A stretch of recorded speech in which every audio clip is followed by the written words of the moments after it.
Hello everyone, you're listening to the Earful Tale podcast. My name's Oliver G, and before we do anything, I'm going to say to you, this episode was brought to you by French Today. They're going to teach you French. They're going to teach you how to learn French, how to speak French, all via their excellent audiobooks, FrenchToday.com. Now, if you're very clever, you'd go to FrenchToday.com/earful10, 10 there, 10, and then you get a further 10% off all of their audiobooks. So go and check that out. I'll be talking about them at the end of the episode. But today, it's all about Greg, a friend of mine, a Frenchman, a Parisian man. And I thought, well, we talk a lot about French women, the myth, the intrigue, all that kind of stuff. And I thought, who better to talk to about French men than a Parisian man himself, Greg. Now, he's a behemoth, a titan on the podcasting scene in French. His show, Vlan, V-L-A-N, is among the most popular podcasts in France. He's a friend of mine. We got chatting about how it'd be cool to do an episode on the Earful, and he said, why don't you come out to my studio? So this episode was recorded in his studio just outside the Périphérique in Western Paris. We talk a bit about that. We talk about a lot in this chat, and I figure it's best to just get straight into it. It's Greg from Vlan. Let's do it. Greg, welcome to your studio. Thank you. This is kind of weird, I think, for both of us at the moment. How are you feeling? It's kind of weird because I changed the chair. Well, you're in my place. I forced you to get out of the host seat because I feel like that will make you feel more like a guest. Totally is. Yeah. Are you sort of feeling the urge to ask me questions? Yeah, I can do that. Well, I'm going to refuse them all. I have many questions. Oh well, maybe that's for a bonus episode one day. But just to explain the situation a little bit, you're also a podcaster. Mm-hmm. I could go as far as saying a very prominent podcaster in Paris. Well, yes. It's working quite well. Yeah, and that's pretty exciting. I mean, just to paint the picture for people, we're sitting in a very modern, beautiful studio. Mm-hmm. We've got a sound guy. Mm-hmm. Was it Pierre-Henri? Yeah. Yes, totally. keeping an eye on us. We've got perfect sound in our ears. Everything's going well. Mm-hmm. And we're out in the outskirts of Paris. We are outside Paris, yeah. Where are we exactly? We are in Suresnes, which is very close to the business area, which is called La Défense. Right. Which is a few kilometers away from Paris. Right. Not a lot. There's Neuilly-Neuf-sur-Seine in between. Sure. Mm-hmm. And I think a lot of people probably know La Défense. A lot of people listening to this show, but probably have never been there. Well, I wouldn't go there by my own choice. It's but it's. I think a lot of people kind of. What do Parisians think about La Défense if they don't have to be there? Nightmare. Yeah, I think that's the word how you would describe it. Why? Because it's only building. It's only skyscrapers. Yeah. So you just don't want to go there. And also, it's super complicated. When you go inside, you're going to lose yourself for sure. When you look for something, it's just like, I don't know, where am I? So you wouldn't recommend it even for a curious tourist? Well, if you're a tourist, you can totally go there because there's a knock that is kind of nice to look at. Sure. And you can have a nice view from Paris. Yeah, if you can go climb there. up to the top of the arc. Totally, yeah. So to have a view of Paris, it's kind of nice, I would say, but I never get there. But that's the thing. That's something we're going to talk about. We're going to talk about the Parisian mail. We're going to talk a bit about Paris tips or your lack of them as a Parisian. Yeah. And I want to start a little bit to give people a picture of your podcast and how what it's about, how popular it is. The last time we met, if you remember, we were, and this maybe says something about the Parisian man as well. You were in a vintage shop in the second arrondissement. Yeah, totally. Shopping for clothes for Burning Man. Yeah. If I'm correct so far. Totally correct. As I remember, a young woman came up and said, "Oh my God, it's Greg." Yeah. That's very true. Right? And she was really starstruck to see you. Yeah. She was like, "Oh my God, it's Greg. I love your podcast." Is that something that happens a lot? Not that much. No. The good thing is with podcasts is people remember your voice, but they don't know what I look like. Right. So so then you have to follow me on Instagram, so what I'm looking like. So it's you have to go a little bit down the rabbit hole to recognize it. So she'd done that then. Yeah, probably. Yeah. Some people recognize me by the voice. Yeah. It happened already. Tell me about that. What happened? Well, I was in a restaurant ordering whatever, and a girl said, "But I know your voice. You have a podcast, right?" Oh, that's so cool. And do you think she treated you differently? Oh, she was not the person from the restaurant. It was the person standing next to me. Just a bystander. Yeah. That's amazing. So your podcast, it is in French. So if you're listening, if you're listening at home, you don't speak French, I do actually have some good news because a couple of your episodes you put in English as... Totally. Well, you did it in English and then you put it in French or what? Yeah, the thing is that French people don't speak good English usually, so they don't really listen to English podcasts. So I guess when I do English version or English podcasts with people that I find amazing, like Mo Godat or anyone else, I have to double them in French so that people can choose whether they want to listen to it in English or in French. Sure, because it's very hard to subtitle a podcast, isn't it? Yeah, well, you have to double it. It takes so much time. So for the French, for the non-French speakers, Vlan. Yeah, I'm saying it right. Yeah, Vlan. Vlan. It means like it's like a what's the word? An onomatopoeia. Onomatopoeia. Yeah. Meaning like slam or slam the door. Slam the door. Yeah. Why'd you call it that? I guess because so I had a blog before which was getting out of the frame, sortir du cadre, and I've always been out of the frame, and I'm trying to slam the door to all the very basic ideas, bullshit things that you can find everywhere, and and also my podcast at the very beginning was about marketing, which is not at all anymore. So it was very much about bullshit marketing and telling people it's not going to be about the usually bullshit stuff that you hear everywhere.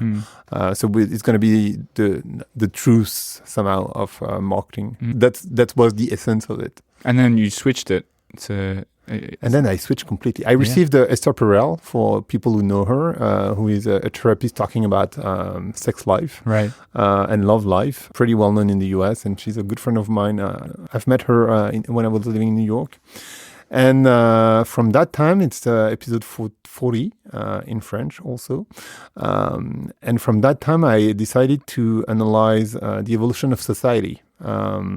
On the impulse of Pierre-Henri, by the way. Yeah, we're getting away from Pierre-Henri in the corner. He's always there. Right. And so you made the change, and that sort of is where it took off then, huh? And now I'm analyzing the evolution of society, and more specifically the link to yourself, link to others, and link to nature, which is basically the base of the Gita, which is the book on which Hinduism is based. So it was written 2,000 years ago, and that's, to me, the key to happiness, to be well connected to yourself, well connected to others, and well connected to nature. So there's a lot of different subjects. Could be about the education, could be about your masculinity, could be about a lot of things. But somehow it's always about this connection. And what I admire about you, Greg, is that you think you're a thinking man. You go deep on these topics. This isn't like I love that. Yeah, right. And you mentioned masculinity, and that ties nicely into kind of one of the topics for today. Right. That I don't know. I know you've thought about it a little bit because you've podcasted on this, but from the perspective of people who listen to this podcast, my podcast, I reckon a lot of them have heard a lot about the Parisian woman. Right. Don't trust what you've heard. Oh, should we start on the woman then? Do you don't think that's up to you? Well, let's start on that because I've talked about that before on the show. I've talked to some sort of famous Parisian women. Okay. Yeah, totally. I know. Well, you're a follower of mine as well. Totally. But there's an image. When people say Parisian, just the word Parisian, people probably think about women. They probably think about chic, sexy, I don't know. Maybe what do you think about? And why do you think it's wrong? No, I'm joking. I think Persian women are very sophisticated, but in a simple way, and that's what we call elegance, and that's the tricky part of being Parisian, I guess. When I was living in New York, I was seeing women that were trying too hard, but were not very detail focused. So you could see, the bra in the back, and this is in New York. So that was in New York. Okay, and French women, they would never do that. They are very, very attentive to the details. So you will be dressed like all in black, but with a very specific maybe necklace or a little thing that is twisting the whole look. And that's what French girls are about. So that's about fashion. But then when it comes to the behavior, I guess There's this very famous quote that is, "Oh, tell me something in French," and it's "non." Like no, and that's that's really true. I mean, we like in France we like to, and sometimes that's complicated to understand for foreigners, but we are a Latin country, so we like to discuss and not to agree, and so it looked like we really disagree. But we don't. We're just discussing, and French women do that. I've noticed that a lot too. Yeah. Not afraid of, not necessarily an argument, but a sort of heated discussion. Yeah, but it's not. Yeah, it's just like a discussion with passion. Right, passion. So that's the Parisian woman. Do you think the people have got a pretty good idea of the Parisian woman? And then the other, I think, bad idea that men have on French women is about sex. The thing is that we don't date in France, so not that it's like compulsory, but usually when you kiss a girl, you're with her. There's not like, we didn't have that discussion, or we don't have the discussion. It's just like you're not supposed to date with other women when you're with someone already. It's like monogamy once you've kissed them, huh? Yeah, somehow. I mean, somehow. Even when you're young, like when you're 14, 15, 16? Oh, yeah, totally. Yeah? I mean, yeah, totally. And then there's a breakup at the end of that? Or is it? Yeah. And you're not supposed to date with other women. Unless you discussed that before, You're not supposed to. So that must have tripped you up a bit in New York. I don't know what your dating life was like there, but if in New York, I've never lived there, but from what I understand, which is based on one episode of Sex and the City, it's more like a lot of dating. You got a few people going at the same time. And I was discussing that with a friend of mine, French, who lives in the US, who is called Garance Doré. Maybe you've heard of her. She's a huge influencer. And she was explaining us the different phases of dating. Like you're not supposed to have sex on the first date because if you do, it means that it's not serious. So first date you kiss, but you're not allowed to touch. Then second date you kiss and you're allowed to touch. Right. And then third date you are supposed to sleep together but not have sex. And these are the rules in America. Yeah. And then fourth date you can sleep together. Yeah, right. And I was like, oh really? I mean, how can I stay in a bed with a woman being naked and not have sex? I don't think you're meant to be naked in bed with her. I think that comes all at the same time. No, you're supposed to. What? Yeah. Well, I don't know these American rules. Okay, but in France, France, it's anything goes from the beginning. Yeah, I mean, if you slept, I mean, it can be serious and having sex on the first day, or it can be just, one night stand. But usually, when you do kiss, you're together. I think you hear a lot that French girls are super easy. I don't think that's very true. I think they're liberated, but not easy. Actually, to seduce a French woman, you're not in Sweden where women will come to you. You know, my wife is Swedish. I know. Yeah. That's how we've met, actually. Right, that's true. Not through your wife. But yeah, that's true. You were at my wedding. Yeah, I was at your wedding. On another rainy day, speaking of... and it was fun. Yeah, that was fun. But that's a big detour. Swedish women... Okay, forget Swedish women. Let's take it back to Parisian men. Yeah. Okay, because this is interesting. We've gone on a tangent, but this isn't the kind of tangent I usually go on. I'm finding it quite intriguing.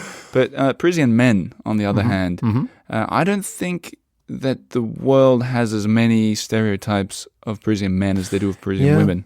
So you have a lot of photos of Parisian men, I guess, and I suppose people have stereotypes in mind. I don't know if there's like a type, but there is definitely some outfit. But culture has changed a lot with internet. So now the style are completely globalized. So you'll find the same people in Brooklyn and in Paris, with the beer and with the shirt. And so the style are kind of very similar of what you're going to find in Brooklyn. Less so. The only thing is French men have this style that is very connected to what I explained for women, which is very simple, but yet with a very specific details that's going to change the whole look. And that's what we call elegance again. So I think men are like that. And then they're Latin. So they're going to speak, they're going to, do what Latin people do. Well, I've noticed that French men tend to be more, for example, use Sweden as an example. French men are much more likely to chase after a woman than a Swedish guy. Oh, yeah, totally. And some women, for example, love that. Some women less so. Yeah. What's your experience with that? That's the tricky part of French women and the dating scene in Paris. You have to make sure she understands that you're interested, but not too much. So it's very like details. You have to look, but not too much. You have to look, but ignore. And what a minefield. Oh yeah, that's super complicated. Yeah. Yeah. If you try to date in a club, at least. Oh, right. Well, I've never tried to date in Paris at all, but I don't think I would. I don't think I ever would have. That's hard. A chance. It's a hard thing to do. Yeah. And then you agree, and there's a look, and then it's happening. Right. But it's not that easy at all. But what about this idea that Parisian men are quite feminine? Like from a foreigner's perspective, right. I'm Australian. Like Australian would look at a French guy, maybe like yourself. And say, look at him, he's well dressed. He has you're not wearing a scarf now, but it's not uncommon for French guys to wear them. And also cross the legs. Crossing legs, yeah. You mean like ladies? Yeah, like tight cross of the legs. People do that in France for sure. Yeah. So, do you think that's an accurate thing that men are quite feminine? I know you're quite in touch with your feminine side. Yeah, I think being in touch with your feminine side makes you more male than not being in touch with it. So somehow it's not all the Parisian men. It's more true in Paris than in France. That's a huge difference. That's almost a rule for every sentence. Yeah. So that's a huge difference. Sure. And then when you go to Paris, it depends on where you're going and which neighborhood you're going to. But yes, in Paris, men will be more connected to their feminine side. Not always. But it doesn't mean that they don't have this masculine side either.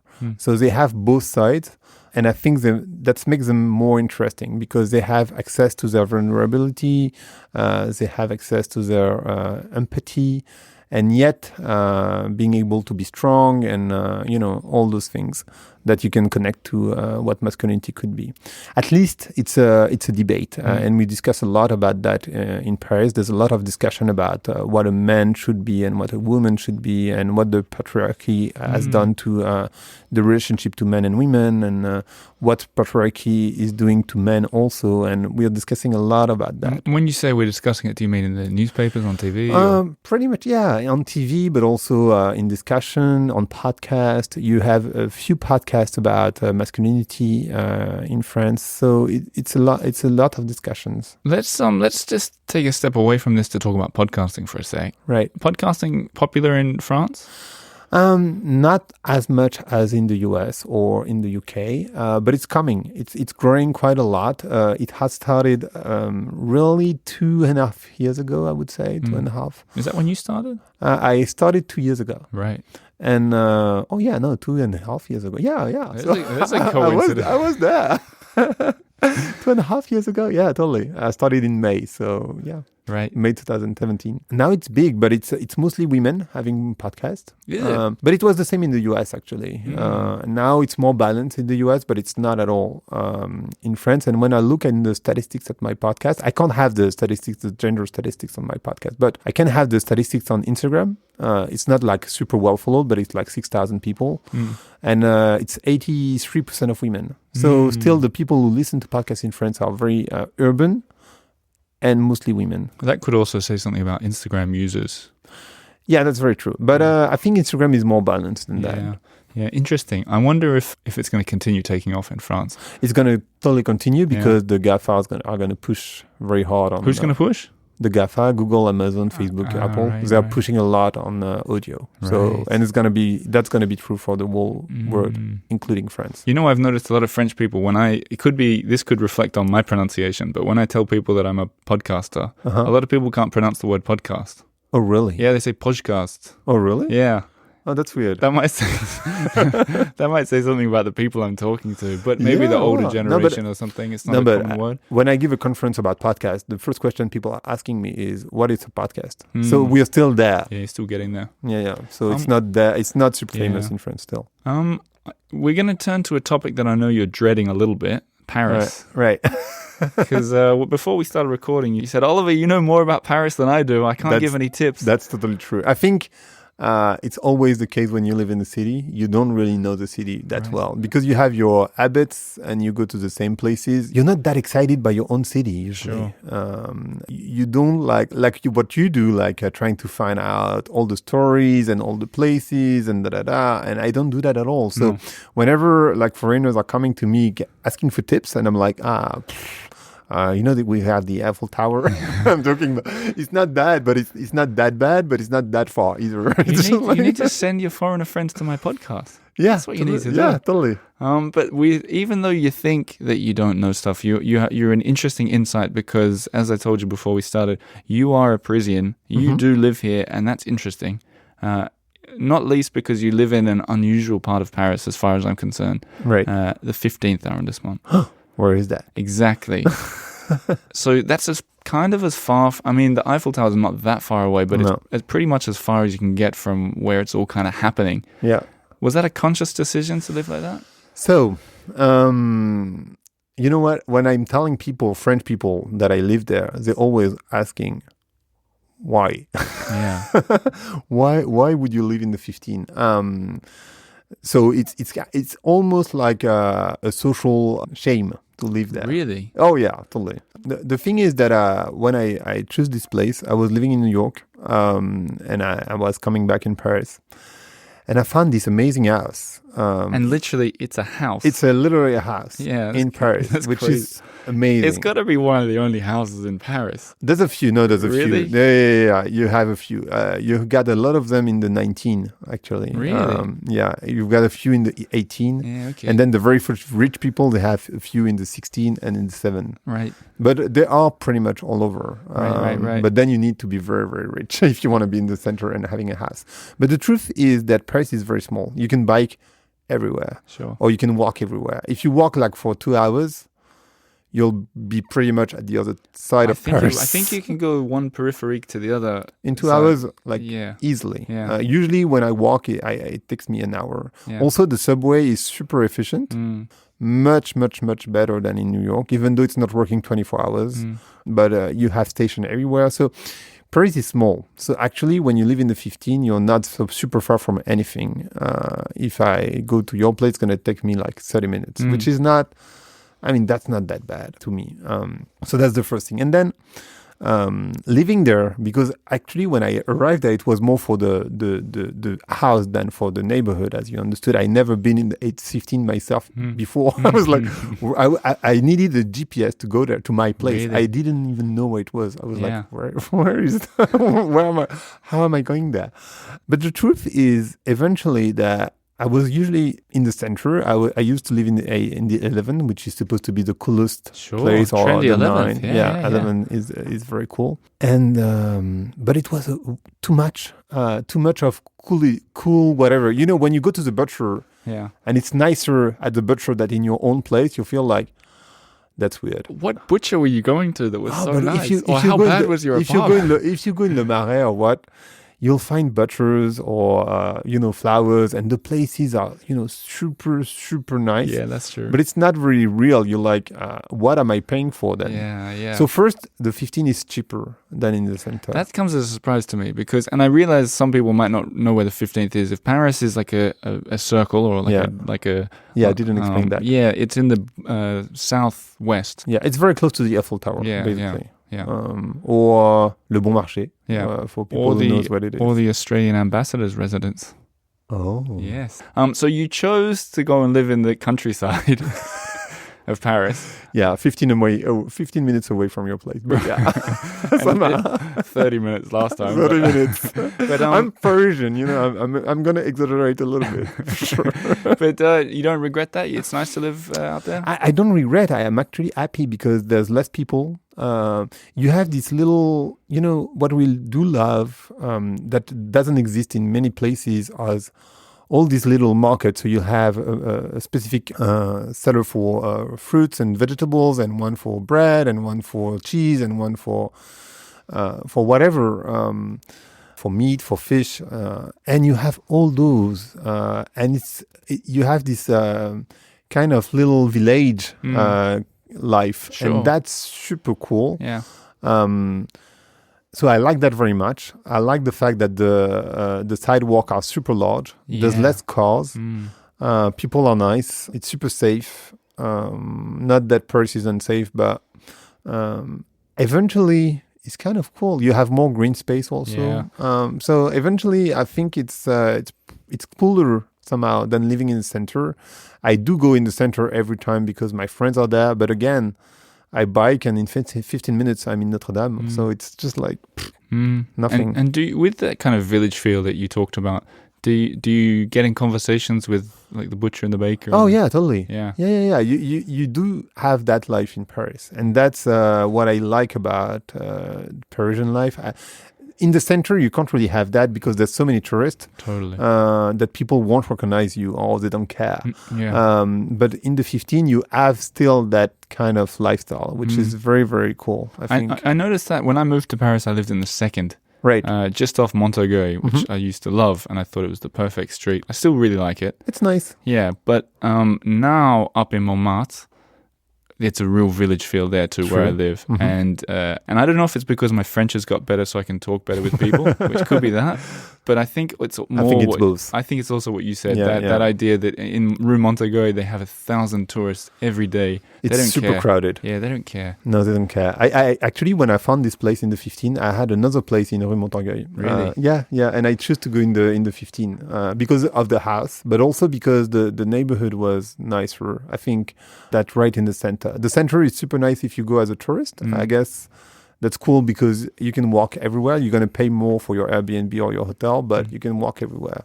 When you live in the 15, you'll have to take the subway or a bike or whatever. Or a motorbike. Or a motorcycle. Yeah. That's what you've got, right? That's what I've got. But I don't really drive in Paris. No. I usually drive outside Paris. You have to drive to come out here, right? I do. Well, it depends. I usually bike. I'm trying to bike. I'm not usually biking, but I'm trying to bike. And we're running quickly out of time, but a quick 2 questions to finish. Go ahead. Speaking of climate, you're working on a book. Yeah. It's in French. It's going to be in French. Can we hear anything about that? Yeah. So I started with the idea that, you can't tell people that happiness is success, which is basically money, power, and belongings. And at the same time, telling them you can't use your car. When you do that, it's bad for the environment. When you do that, it's bad for the environment. It's super complicated for people to understand both, and showing them at the same time in movies, on Instagram, in magazine, that success is still being beautiful on a huge boat on a very clear, deep blue sea. So what I'm thinking is what we need is not asking people to change how they behave on a daily basis. It's more about changing completely their mindset. And so I'm talking about society spirituality. So I'm trying to find out how we can change this spirituality of society, not talking about religion, through people, companies, and politics. So I'm interviewing people, politics, and head of huge companies to understand how this is going to change. And I think this is the only solution to solve the climate change problem. So that's what I'm talking about. It's a sociological essay somehow. I hope it's going to be interesting. And the best way for people to keep an eye on you is maybe on Instagram? Yeah, probably. Greg from Paris. Greg, easy. Nice. You did it in English. Nice and easy. But we're going to finish on a question that I ask everybody. Right. It's about Paris. Right. Imagine for some reason you're getting kicked out of Paris. You can never come back. And the authorities say, Greg, you have to spend your last day inside one arrondissement. Unfortunately, Greg, it can't be the 15th. No, but I won't stay in the 15. Where will it be and why? Last day. I think it's a good question. I think it's going to be in the 4th probably, because that's where I used to live and that's where I know all the places. And you have gardens, you've got a museum, you've got you have le musée des, not du jeu de paume, but the photography museum, the MEP, Museum of Photography. And I like that very much. I love photography. So I think I would hang around in that arrondissement. That's where all my friends are also. So pretty easy to meet everyone. Nice. Sounds like a good last day in Paris. But Greg, thank you very much for being on the Eiffel Tower. Thank you so much. And thank you for letting me use your studio. You're welcome. Well. there you have it. That was Greg from the Vlan podcast, VLAN. Go and check it out if you don't speak French. Like I said, there are a few episodes in English. Now, you might be wondering, why am I listening to the Eiffel Tower on a Friday? Usually it's a Monday kind of gig, isn't it?